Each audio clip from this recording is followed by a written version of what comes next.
출애굽기 23장 14절로 17절까지는 말씀입니다. 맥주절은 하나님의 축복입니다. 이 맥주절은 하나님의 축복입니다. 라고는 제목으로 하나님 말씀드리기 원합니다. 우리가 십자가 없는 기독교를 생각할 수 없듯이 또한 감사 없는 기독교도 생각할 수가 없습니다. 그러므로 감사 없는 사람이나 신앙 없는 사람은 똑같은 말이지요. 감사는 기독교의 덕목이 아니라 기독교의 본질에 관한 것입니다. 따라서 감사할 줄 아는 사람은 신앙의 인격이 갖추어진 분이다, 이렇게 말해도 좋을 것입니다. 사실 우리 기독교는 감사의 종교입니다. 성경 전체는 하나님의 은혜와 구원을 감사하라 라는 말씀으로 가득 차 있습니다. 감사는 우리 삶 속에서 한두 번 하고 마는 것이 아니라 때와 장소를 가리지 아니하고 하는 것이지요. 어느 때나 그리고 어느 곳에서나 범사에 감사하고 항상 감사해야 한다는 것입니다. 그런 문제는 우리가 무엇을 어떻게 감사할 것인가 라고 하는 것입니다. 여기 출애굽기 34장 23절에 보면 하나님께서 이스라엘 백성들에게 내 모든 남자는 매년 3번씩 주 여호와께 보일지니라 이렇게 말씀하셨는데, 이 3번이라고 하는 것은 무교절과 맥주절과 수장절을 이야기해요. 두 번째 있는 맥주절, 이 맥주 감사절을 맞이하여서 이 귀한 절기에 함께 하나님 앞에 감사함으로 예배하고 주님께 영광 돌리는 저와 여러분에게 하나님의 한량없는 축복과 은혜가 충만히 임하기를 주의 이름으로 축원합니다. 주의 이름으로 축복합니다. 아멘. 오늘은 7월 첫째 주일 맥주 감사절입니다. 그런데 우리는 매년 맥주 감사절을 지키면서 도대체 어떤 느낌과 어떤 감격과 어떤 기쁨을 가지고 지키느냐라고 하는 것이지요. 저는 늘 안타까운 것이 부활절, 추수감사절, 성탄절들은 많이 기억하고 있는데 맥주 감사절에 대해서는 기억을 등한히 하는 것 같아요. 물론 계절적으로도 우기에다가 뜨거운 여름이 겹쳐서 그런 것일까? 라고 하는 생각도 해보지만, 그런 것보다는 많은 사람이 굳이 우리가 맥주 감사절을 지켜야 하는 이유가 뭐냐? 우리는 보리 농사도 짓지 않는데 가을 추수 감사절 때 한 번 지키면 되는 것이지 왜 굳이 맥주 감사절, 추수 감사절 2번씩이나 드리느냐? 너무한 것 아니냐라고 이야기하는 이들이 있어요. 그리고 이제 맥주 감사절에 대해서 절기를 지키기를 꺼려하고 교회 출석을 이제 하지 않겠다, 이렇게 이야기하는 사람들이 이야기를 듣고 큰 충격과 놀라움을 금하지 아니할 수 없습니다. 저는 그런 성도들에게 이렇게 묻고 싶습니다. 여러분은 부모님에 대한 감사를 1년에 딱 한 번 어버이날만 하십니까? 기본적인 조성만 있어도 결코 그렇게 하지 않을 것입니다. 당연히 생신 때에도 축하드리고 명절 때에도 선물을 꾸러미 사들고 가서 인사드리지 않겠어요?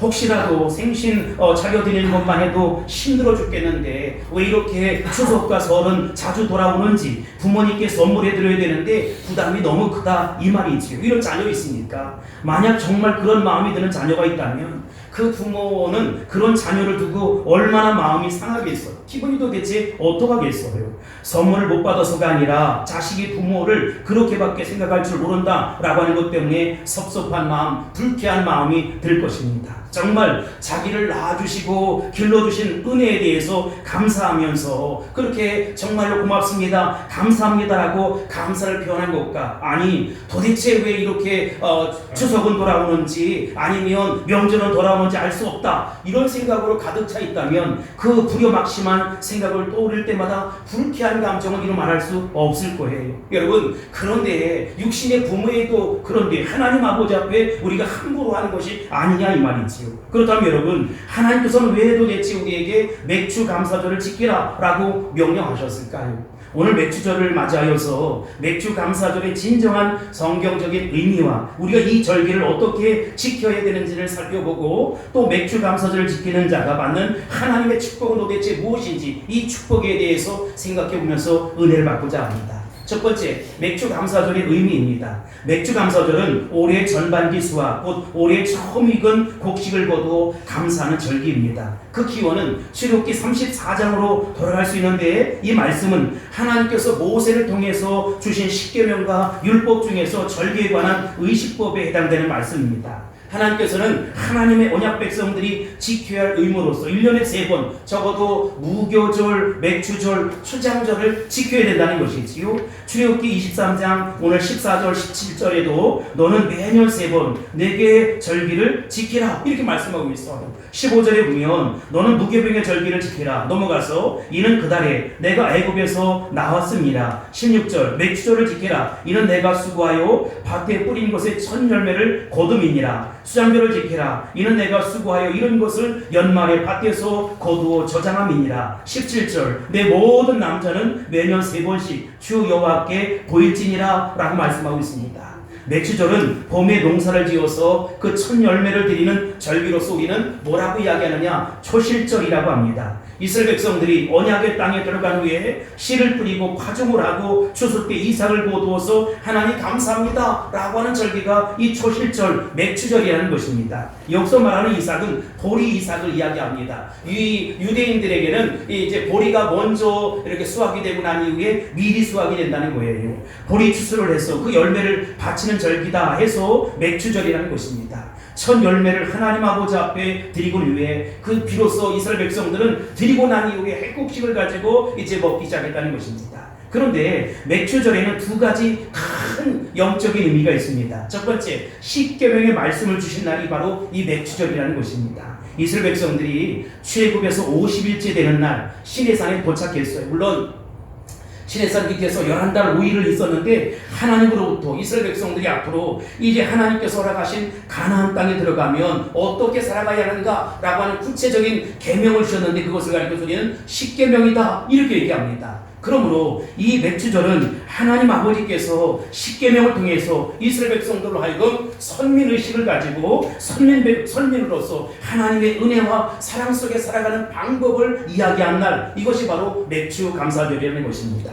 두 번째로 신약의 핵심인 오순절 성령 강림이 임한 날이기도 합니다. 신약 시대에 와서 이들은 이제 성령 강림절인 오순절 날이 되었어요. 예수님이 12제자와 120명의 성도와 예수님께서 부활하신 후에 승천하실 때 제자들에게 분부하신 대로 약속하신 보혜사 성령을 허락할 것이다. 그러니까 기다리라는 것입니다. 그들은 어떻게 했습니까? 마가의 다락방에 모여서 기도했어요. 그 기도하다가 성령 충만함을 받게 되었다는 것입니다. 사랑하는 성도 여러분, 예배하는 가운데 성령 충만함을 받을 수 있게 되길 바랍니다. 강한 성령이 임할지어다. 성령의 강력한 능력이 나타날지어다. 여러분, 초대교회가 이 시작된 시발점이 바로 이 맥주 감사절이라는 것입니다. 그러므로 맥주 감사절은 바로 교회의 탄생일이 되기도 한다는 것이지요. 오순절 성령 강림의 역사로 예수 그리스도의 몸된 교회가 탄생해서 이렇게 우리 물된 동산교회도 이곳에 세워지지 않았습니까? 조건 없는 연합과 섬김을 통해서 한 마음으로 주님을 찬양할 수 있게 되길 바라고 한 축복으로 받아 누릴 수 있게 되길 바랍니다. 이것이 바로 영적인 귀한 의미라는 것이지요. 아울러 이번에는 우리가 맥주 감사를 지키면서 얻어지는 영적인 유익과 축복에 대해서 살펴보고자 합니다. 맥주 감사절은 첫 번째 신앙생활의 성숙함을 의미한다는 것입니다. 이스라엘 백성들은 광야 40년 동안 광야 생활을 해왔어요. 40년 광야 생활은 정말로 힘들고 어려운 모습이었지만 전적으로 온전히 하나님께서 공급해 주시는 메추라기와 만나를 통해서만 먹고 사는 은혜 생활이었다는 것입니다. 다시 말하면 40년 동안은 그들이 일하지 아니하고 그저 하나님 주신 것 감사하면서 받아먹는 삶이었다는 것이지요. 마치 어린아이들이 부모님과 어른들이 해주는 것 꼬박꼬박 다 받아먹는 것과 똑같아요. 그런데 여러분, 어린아이들의 특징이 뭡니까? 부모로부터 모든 것들을 공급받고 살아감에도 불구하고 부모의 은혜를 잘 몰라요. 감사하지 못하는 것이지요. 마치 오늘날 성도들의 모습과 똑같다는 것입니다. 왜요? 하나님으로부터 구원받고 죄사함을 입고 은혜를 받고 축복을 받고 살아가면서도 불구하고 내가 무슨 축복을 받았노? 라고 이야기하면서 감사할 줄 모르고 감사할 줄 모르니까 충성과 봉사와 헌신이 있을 수 없는 것입니다. 100% 하나님의 공급함으로 살던 이스라엘 백성들이 40년 만에 요단강을 건너 가나안 땅에 들어가게 되었어요. 그런데 충격적으로 이제부터는 만나와 메추라기가 끊어진 거예요. 아무리 달라고 애걸복걸을 해도 끊어진 메추라기와 만나는 허락되지 않았다는 것입니다. 그래서 그들은 어떻게 했습니까? 할 수 없이 땅을 개간하기 시작했고 개간해서 씨를 뿌리고 농사를 짓기 시작했어요. 아울러 가축들을 기르고 땀 흘려서 일하고 애쓰고 수고했다는 것입니다. 그래서 가을이 되자 그 첫 열매를 거두었다는 것이지요. 그래서 이스라엘 백성들은 첫 수확의 기쁨을 하나님 앞에 온전히 돌리며 영광 돌리게 되었다. 기쁨의 예배를 드리게 되었다. 이것이 바로 맥주 감사절의 첫 번째 모습이라는 것입니다. 이스라엘 백성들은 지금까지 하나님께 받아먹고만 살면서 감사할 줄도 몰랐던 덜 익은 신앙이었어요. 그런데 이제 맥주 감사절을 통해서 자신들이 애쓰고 힘써 하나님의 은혜로 거둔 수확을 하나님 감사합니다, 감사합니다라고 그렇게 드릴 수 있는 성숙하고 성장된 신앙을 갖게 되었다는 것입니다. 그러므로 감사하는 생활을 통해서 우리의 신앙은 더 새로워지고 더 달라지고 더 변모되는 것입니다. 감사절을 드리면서 사랑하는 성도 여러분, 여러분의 신앙이 성장할 수 있게 되길 바랍니다. 여러분 믿음이 견고해질 수 있게 되길 바랍니다. 여러분의 그 신앙이 성숙될 수 있기를 주 이름으로 축복합니다. 두 번째로 맥주 감사절은 신앙의 자급자족을 의미합니다. 우리가 지금 살아가면서 사용하는 것이나 가진 것 가운데 우리의 모든 것 중에 내 것, 우리 것 하나도 없어요. 도대체 지금 내가 가지고 있는 것 중에 하나님께서 허락하지 아니하는 것이 하나도 없다는 것입니다. 그러나 하나님이 만나를 주셨듯이 직접 주시는 것과 내가 땀 흘려 애쓰고 힘써 얻는 것은 근본적으로 다르다는 것입니다. 그래서 맥주 감사들은 우리가 땀 흘려 애쓰고 힘써 얻은 것, 그 하나님께서 날씨를 주시고 좋은 물을 주시고 공급해 주셨지만 하나님 이제 애쓰고 힘써 열매를 거뒀습니다 하고 하나님께 감사하고 아주 소중한 그 의미로서 하나님 드리는 이 시간이 된다는 것입니다. 이제는 영적으로 자급자족하는 시간이 되었다는 것입니다.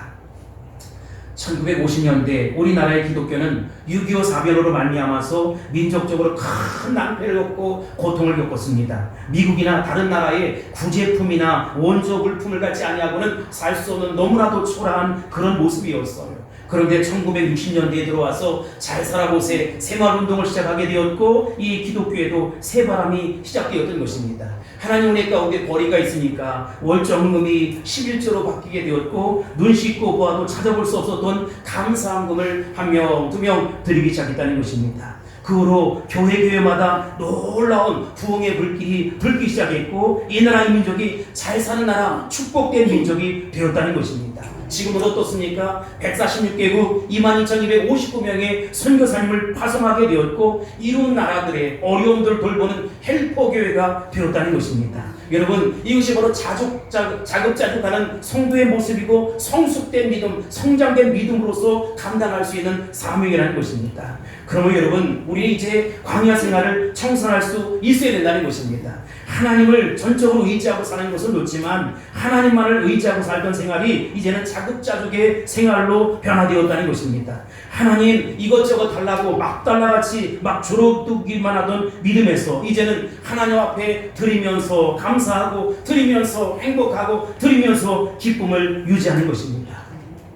신앙생활은 남의 것 가지고 하는 것이 아니에요. 자기 믿음 가지고 하는 것이고 내가 구원받는 것이고 내가 감사 생활하는 것이고 내 신앙이 쑥쑥 성장해서 그리스도의 장성한 분량이까지 이르는 것입니다. 나는 여러분의 믿음이 성숙된 믿음이 될 수 있길 바라고 성장된 믿음이 될 수 있길 바라고 그리스도의 장성한 믿음으로 그렇게 세워질 수 있게 되길 바랍니다. 그래서 이제 신앙도 자급자족할 수 있어야 된다는 것이지요. 아직도 이래라 저래라 이 교회 가야 된다 일어나라 깨라 이런 정도의 모습이 아니라 내 손발이 움직여서 하나님 영광에 살겠습니다. 하나님 기뻐하는 모습 속에 순종하겠습니다. 더 많은 것으로 하나님 앞에 영광 돌리겠습니다. 더 아름다운 열매로 하나님께 영광 돌리겠습니다. 이렇게 성장할 수 있어야 된다는 것입니다. 여러분 우리 모두가 다 그렇게 빨리 깨닫고 회개하면서 하나님 앞에 바로 서고 옳게 설 수 있게 되길 바랍니다. 세 번째로 맥주 감사절은 하나님 말씀을 지키는지 안 지키는지 시험하는 거예요.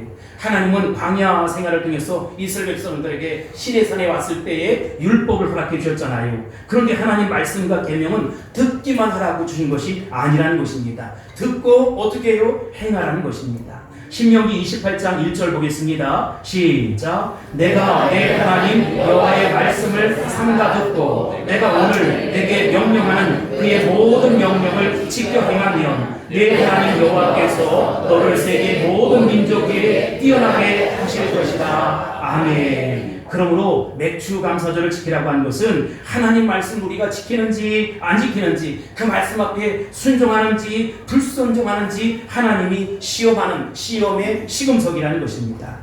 우리에게 신앙이 성장하면 여러분 시험이 찾아옵니다. 하나님이 시험하신다는 것이지요. 신앙이 어릴 때에는 시험이 아예 없어요. 근데 신앙이 크면 클수록 우리에게 시험이 따르고 시련이 오고 모험을 하게 된다는 것입니다. 근데 여러분, 이 시험을 이기면 어떻게 되느냐? 더 큰 믿음이 오는 것이고 신앙이 성장하고 인격이 성숙되어서 놀라운 모습으로 변화되는 것입니다. 아무쪼록 우리 가운데 시험이 온 성도들이 있습니까? 잘 통과할 수 있게 되길 바랍니다. 하나님 앞에 엎드려서 믿음으로 간구하고 정말로 하나님 앞에 울부짖으면서 기도하면서 하나님이 예비하신 축복을 거머쥘 수 있게 되길 바라고, 그 은혜를 고스란히 누리는 저와 여러분이 다 될 수 있기를 예수님의 이름으로 축복합니다. 네 번째로, 맥주 감사들은 하나님이 축복하시기 위한 권고라는 것입니다. 잠언서 3장 9절 10절 있습니다. 시작. 내 재물과 내 소산물의 처음 익은 열매로 여호와를 공경하라. 그리하면 내 창고가 가득히 차고 내 포도즙들에 새 포도즙이 넘치리라. 아멘. 맥주 감사절을 지키는 성도에게 주시는 축복에 대해서 성경은 말씀하시기를 창고가 어떻게 된대요? 가득히 찬다는 것입니다. 무슨 창고가 가득히 찹니까? 육신의 창고가 가득하게 되고 심령의 창고가 가득 차게 되고 영의 창고가 가득 차게 되어서 하늘나라의 창고가 가득 차는 역사가 일어난다는 것입니다. 하나님은 드리는 자의 하나님이시고 드리는 자를 축복하신다는 것이지요. 하나님은 축복하시기 전에 먼저 우리를 시험하셔서 드려보라 라고 말씀하는 것입니다. 제단에 재물이 빈약하면 축복의 비가 내리지 않는다는 것이지요. 여기 열왕기상 18장 30절 이하의 말씀에 보면 엘리야 선지자가 어디 가서 기도합니까? 갈멜산상에 올라가서 기도해요. 바알과 아세라 목상을 섬기는 우상들과 그 선지자들과 850대 1 영적인 대결을 한다는 것이지요. 송아지를 번제로 드렸습니다. 그리고 3년 반 동안 계속된 가뭄에도 그 귀한 물을 어떻게 합니까? 12통이나 어디서 떠왔어요. 풍성하게 드렸어요. 그랬더니 어떤 역사가 일어났습니까? 하늘에서 불이 떨어지게 되었다는 것입니다. 여러분, 여러분의 삶 속에서도 성령의 강력한 불이 임하기를 주의 이름으로 축원합니다. 성령의 강력한 불이 응답되기를 주의 이름으로 축복합니다. 엘리야의 기도가 하나님 앞에 상달된 것입니다. 엘리야의 하나님은 나의 하나님이십니다. 엘리야의 기도에 응답하신 하나님은 나의 기도에도 응답해 주신다는 것입니다. 지난 3년 반 동안 피 한 방울도 내리지 않았지만, 이슬조차도 내리지 않았지만 하늘 문이 열려서 비가 쏟아지게 되었다는 것입니다. 내 삶 속에 목사님 아무 열매도 없습니다. 괜찮습니다. 여러분, 이제 열리게 될 것입니다. 하늘 문이 열리게 될 것입니다. 축복의 문이 열리게 될 것입니다. 이와 같은 축복이 나타날지어다. 이와 같은 은혜가 임할지어다. 할렐루야. 잠언서 8장 17절을 보세요. 시작. 나를 사랑하는 자들이 나의 사랑을 입으며 나를 완전히 찾는 자가 나를 만날 것이니라. 아멘. 하나님께서 그저 받기만 하던 이스라엘 민족에게 자원해서 드리다 라고 하는 것은 이스라엘 민족을 축복하시기 위함이라는 것입니다. 더 좋은 것으로 채워주시기 위함이라는 것입니다. 더 풍성한 것으로 내려주시기 위함이라는 것입니다. 하나님이 없어서 나에게 달라는 것이 아니라는 것이지요. 누가복음 6장 38절 읽겠습니다. 시작. 주라 그리하면 너희에게 줄 것이니 곧 구입되어 누르고 흔들어 넘치도록 하여 너희에게 안겨주리라. 아멘. 사랑하는 성도 여러분, 하나님이 드리라고 하는 것은 우리를 주시기 위함인데 어떻게 줘요? 구입되어 누르고 흔들어 넘치도록 축복해 주신다는 것입니다. 우리 동네에 밤 장사가 와서 밤 사요 해서 밤을 주는데 보니까 동네 아주머니들이 밤을 사러 나왔는데 밤을 꾹꾹 눌러주더라고요. 근데 저 사기다 이런 생각이 들더라고요. 여러분, 밤이 누른다고 들어갑니까? 그런데 저도 정직한 분이라는 거예요. 마음이 후하다는 거예요. 이처럼 하나님은 여러분 사기치는 분이 아니라는 것이지요. 주라 그리하면 너에게 줄 것인데 후히 되어 누르고 흔들어 넘치도록 너희에게 안겨준다. 이와 같은 일을 경험하고 체험할 수 있게 되길 바랍니다. 두 번째, 맥주절은 하나님의 명령이라는 것이지요. 본문 16절 말씀에 보면 하나님께서 이스라엘 백성들에게 명령하시기를 맥주절을 지키라 라고 하셨어요. 명령은 누가 합니까? 윗사람이 아랫사람에게 해요. 또 명령은 반드시 시행하는 것입니다. 그 명령이 내게 부당해요, 이치에 맞질 않아요, 사리에 맞질 않아요, 어떻게 저럴 수가 있지? 그래도 그 명령 앞에 순종하는 것입니다. 전쟁터에서 상관이 권력 앞으로 라고 했는데 비오도 총알이 막 쏟아져요. 그런데 만약에 가지 않으면 어떻게 했습니까? 그 상관은 명령 불복종죄로 즉결 처벌을 한다는 것입니다. 오늘날 일부 교회에서 맥주 감사절의 무용론을 주장하기도 합니다. 그러나 우리 물대동산교회 성도들은 하나님께서 나에게 복 주시기 위함이다 확신할 수 있게 되기를 바랍니다. 하나님의 은총이 입혀집니다. 주의 평강이 나타나게 됩니다. 하나님의 축복이 임하게 됩니다. 마지막 세 번째로 맥주절을 지키는 방법, 이 절기의 영성에 대해서 이야기하고 싶어요. 첫 번째 전열배는 하나님의 것임을 깨닫는 절기를 지켜야 한다는 것입니다. 출애굽기 13장 2절 봅시다. 시작. 이스라엘 자손 중에서 사람이나 짐승을 막론하고 태에서 처음 난 모든 것은 다 거룩히 구별하여 내게 드리라. 이는 내 것이니라 하시니라. 아멘. 첫 열매는 가장 소중한 것입니다. 신약성경에 바울사도가 첫 열매를 말할 때 아파르케라고 하는 단어를 사용했어요. 이게 성경의 첫 열매라고 하는 것이 계속해서 창세기서부터 요한계시록까지 강조된다는 것이지요. 가인과 아벨이 제사를 드렸어요. 하나님 앞에 가인도 제사를 드리고 아벨도 제사를 드렸는데 하나님이 아벨의 제사를 받으셨어요. 이유가 뭡니까? 양의 첫 새끼를 드렸기 때문이라는 것입니다. 심지어 하나님 앞에 드림의 중요성을 강조하는 잠언에도 오면 처음 것을 드리는 소중한 마음을 하나님이 받아 주시겠다는 것입니다. 그리고 부족함이 없도록 채워 주시겠다는 것이지요. 잠언서 3장 9절입니다. 시작. 내 재물과 내 소산물의 처음 익은 열매로 여호와를 공경하라. 아멘. 여러분, 모든 소유물이나 시간과 삶 전체도 처음의 것, 제일 좋은 것, 하나님의 것으로 그렇게 인정하고 살아갈 수 있게 되길 바랍니다. 두 번째, 감사함으로 드려야 된다는 것이지요. 하나님께 드리는 것 중에 감사함이 따르지 않는다면 그 어떤 것도 하나님께 드린다고 말하지 말아야 된다는 것이지요. 그 예를 들어보겠습니다. 이사야 1장 11절로 13절입니다. 시작. 여호와께서 말씀하시되 너희의 우수한 재물이 내게 무엇이 유익하뇨? 나는 순양의 번제와 살찐 짐승의 기름에 배불렀고 나는 스스럼하지마 어린 양이나 소염소의 피를 기뻐하지 아니하노라. 너희가 내 앞에 보이러 오니 이것을 누가 너희에게 요구하였느냐? 내 마당만 밟을 뿐이니라. 헛된 재물을 다시 가져오지 말라. 분양은 내가 가중히 여기는 바요 월사가 안식일과 대회로 모이는 것도 그러하니 성애와 법도 악을 행하는 것을 내가 견디지 못하겠노라. 아멘. 사랑하는 성도 여러분, 하나님을 사랑하는 뜨거운 마음이 있어야 된다는 것이지요. 이 뜨거운 마음 없이 그저 형식과 외식에 끌려서 억지로 드릴 때는 나에게도 아무 유익이 없다는 것입니다.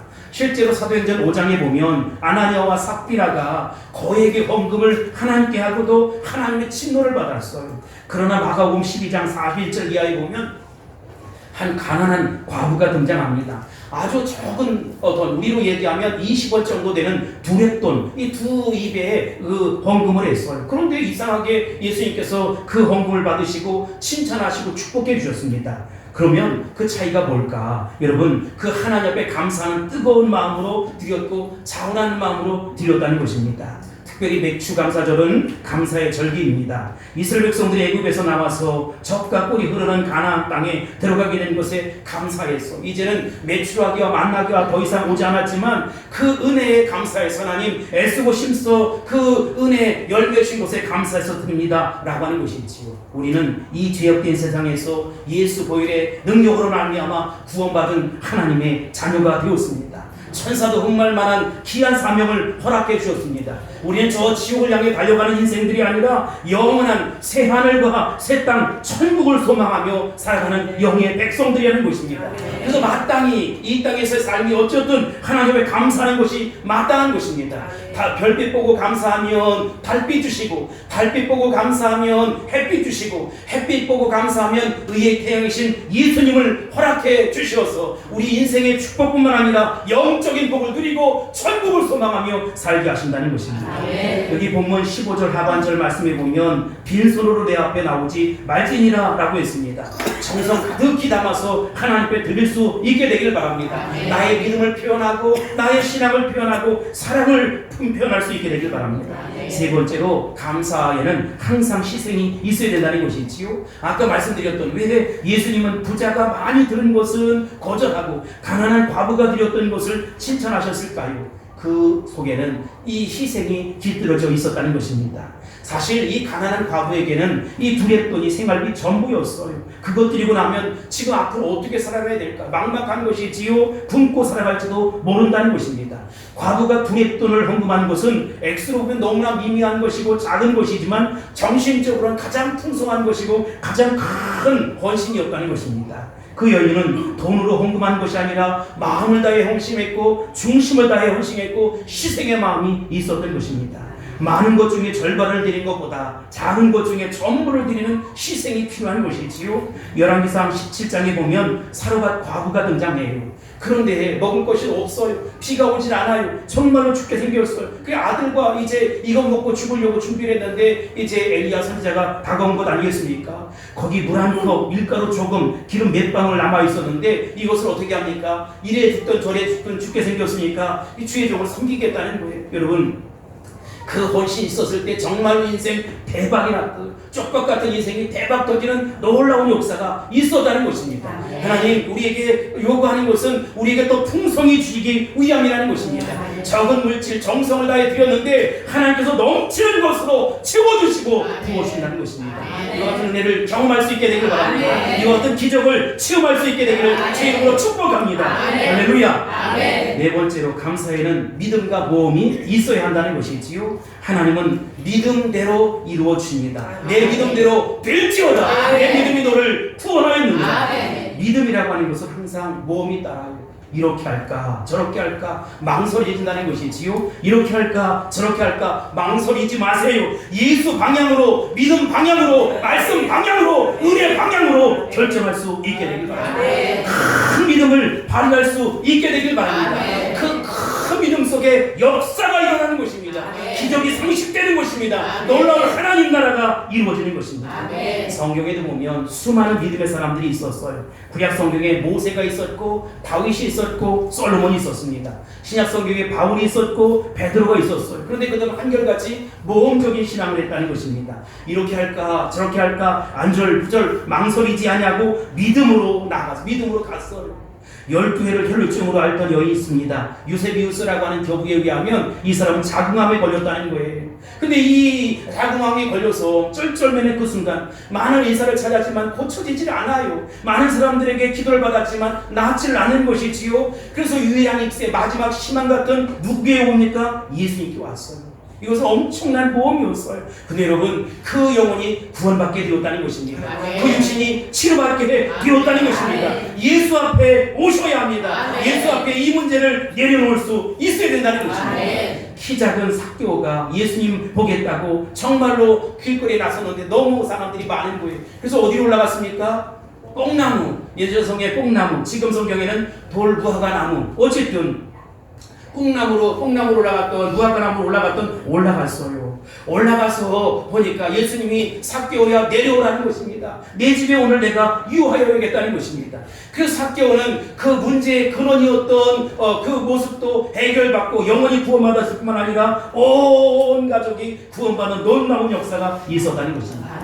중풍병자를 메고 오는 사람들이 있었어요. 4명이서 그를 끌고 옵니다. 그래서 사람들이 너무 많아요. 어떻게 했습니까? 지붕을 뚫는 거예요. 것이고요. 그리고 지붕을 뚫고 예수님 앞으로 중풍병자를 내려놓는 것입니다. 내 믿음이 크도다. 내 믿음이 크도다. 여러분 얼마나 놀라운 모험입니까? 예수님도 그들의 믿음을 보시고 중풍병자에게 이르시되 작은 자여 내 제사함을 받았느니라. 작은 자여 내 제사함을 받았느니라. 영원히 구원을 받았을 뿐만 아니라 중풍병자가 벌떡 일어서는 놀라운 역사가 있었다는 것입니다.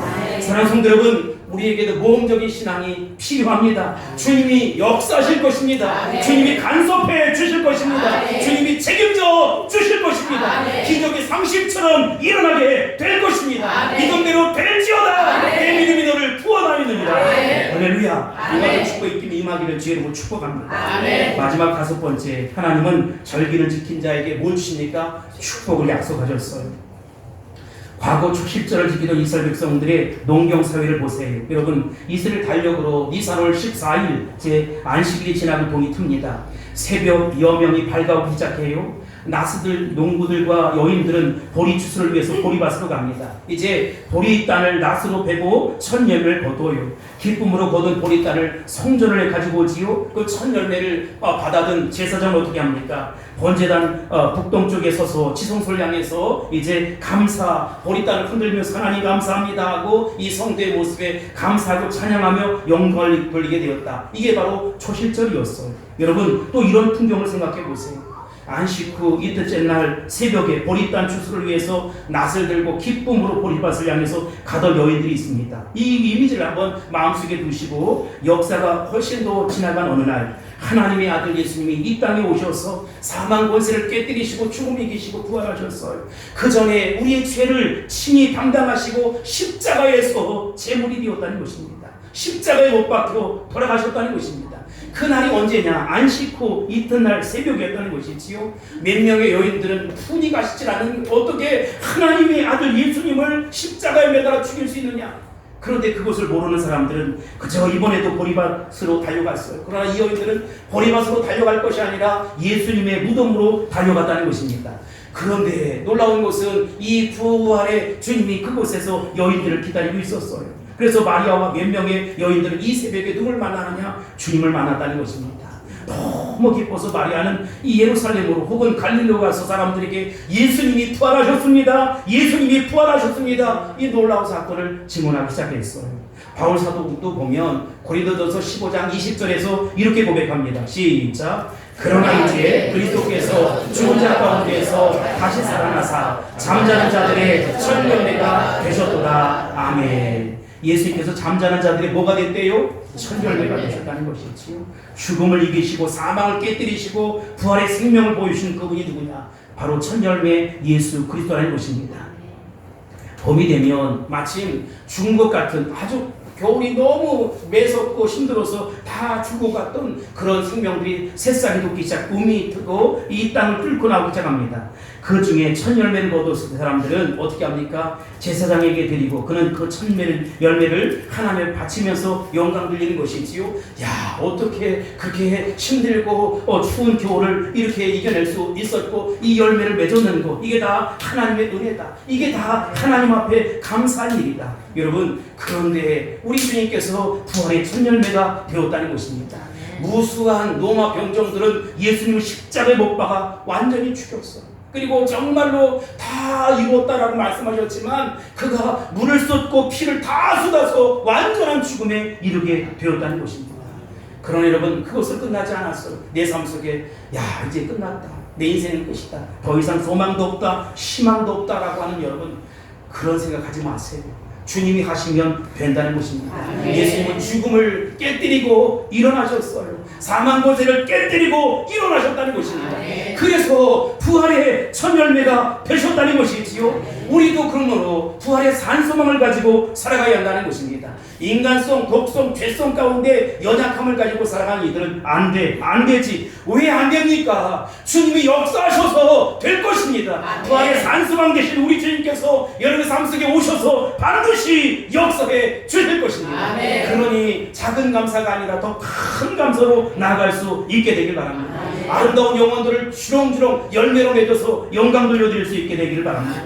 바울 사도는 하나님 앞에 내 이웃을, 이방인을 인도하는 것이 가장 위대한 제물을 바치는 것이다 라고 했어요. 많은 물질을 요구하는 것이 아니라 정성을 요구하는 것입니다. 내가 영혼 구력의 열정을 가지고 정말로 사망의 음침한 골짜기에 서면은 저 영혼들을 주님 앞에 인도해내야겠다. 뿐만 아니라 나도 성숙한 그리스도의 장성한 분량에 이르는 그런 믿음으로 살아야겠다라고 고백하는 저와 여러분이 될 수 있길 바랍니다. 그 무엇보다 소중한 것은 영혼 구원이에요. 내 사랑하는 남편을 주님 앞에 인도하는 것은 독립운동을 하는 것보다 더 큰 일을 하는 것입니다. 십자가를 든든히 질 수 있게 되길 바랍니다. 주님이 나의 그 모습을 기뻐하신다는 것이지요. 이제 말씀을 맺도록 하겠습니다. 사랑하는 성도 여러분, 오늘 맥주절을 맞이하여서 맥주 감사절을 맞이하여서 우리는 하나님께서 베풀어 주신 그 은혜를 다시 한번 헤아려 볼 수 있게 되길 바랍니다.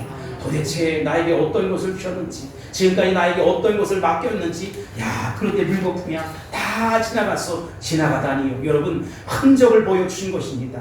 아, 주님께서 전에 이렇게 놀랍게 역사하셨던 것처럼 내 삶 속에 더 놀라운 것으로 채워주시고, 아멘입니까? 부어주시고 함께 해주시고 놀랍도록 허락해 주실 것입니다.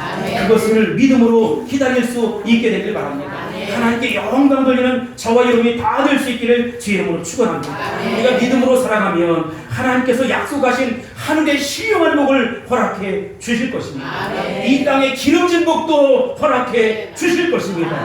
건강의 복도 허락해 주실 것입니다. 자손 천대까지 받아들이는 놀라운 축복을 쏟아 부어주실 것입니다. 이와 같은 은혜가 있을지어다, 나타날지어다.